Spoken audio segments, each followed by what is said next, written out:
Nobody teaches you how to use the mind. There's no manual for the mind.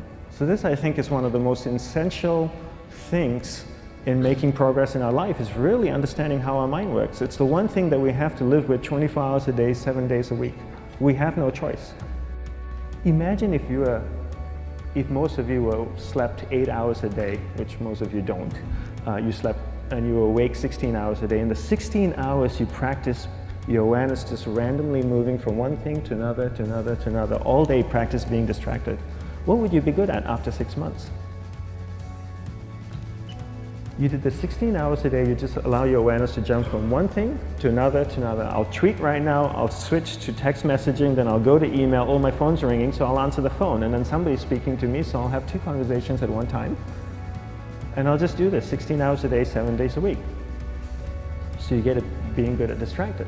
After 1 year, you're an expert at being distracted. After 1.5 years, they'll invite you to give keynote talks on being distracted. You're so good, you practice 16 hours a day. So the same works for the opposite. If you practice being concentrated 16 hours a day, what would you become good at? You become good at concentrating. And all it takes is practice. By just doing one thing at a time. Keeping your awareness on one thing at a time. And you integrate this into everything that you do in your life.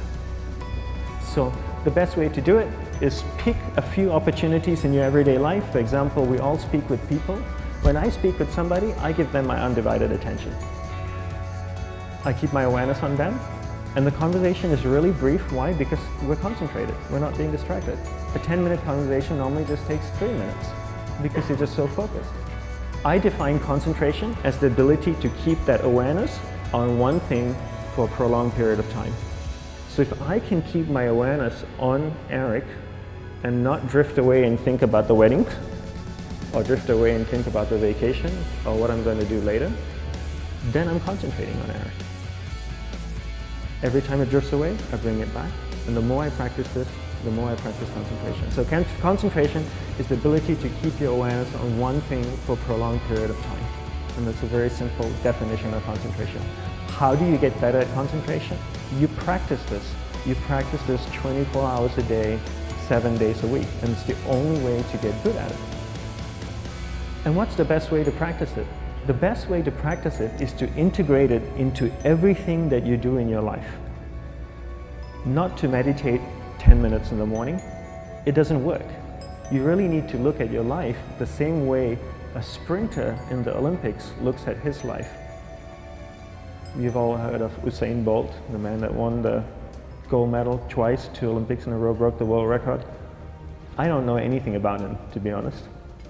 But if I was looked at him, he obviously sprints, he practices running, probably does a lot of long distance, he probably does a lot of stretching as well, I'm sure he gets massages. He looks like he eats the right kind of food. Drinks the right amount of water, takes vitamins. His whole day is so disciplined. For what? To prepare him for 9.57 seconds. I think that's what the world record is, right? For 100 meters, 9.5 or 9.57 seconds. His whole day is preparing him for that short time, not the other way around. A lot of people say, you know what, I need to be more concentrated. So you know what, I'm going to meditate in the morning, I'll sit down for 2 minutes. Okay, now I'm Zen master. And the remaining 23 hours and 58 minutes, they just go about being ordinary and crazy. How does that work? How would you change? It's not balanced at all. So if for 23 hours and 58 minutes you were not being concentrated, you allowed your awareness to jump from one thing in your mind to another thing, to another thing, to another thing, to another thing, in an uncontrolled way, what would you be good at? And out of a prolonged concentration comes the wonderful power of observation.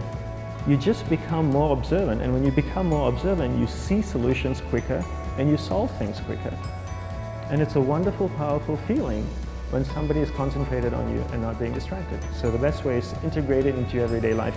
You're speaking with your spouse, give her or give him your undivided attention. So develop your awareness, integrate it into everything that you do in your life. And that's the best way you become good at. The next thing we need to develop is develop your will. Will is really important. Will is almost like a muscle in your mind, and you use that to pull and control your awareness and take it from one area of the mind to another. And the will needs to be developed, and same like concentration, if you don't cultivate the will, it doesn't grow. And this is something that really needs to be cultivated. How do you develop the will?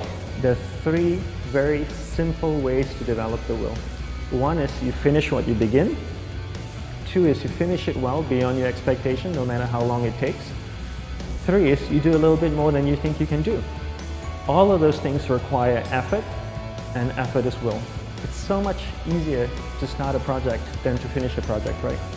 When you start a project, you're feeling creative, you're feeling inspired, you're full of energy.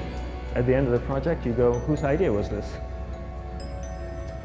So it requires tremendous amount of will to finish, and every time you complete something, you develop a little bit more will, and you have that muscle.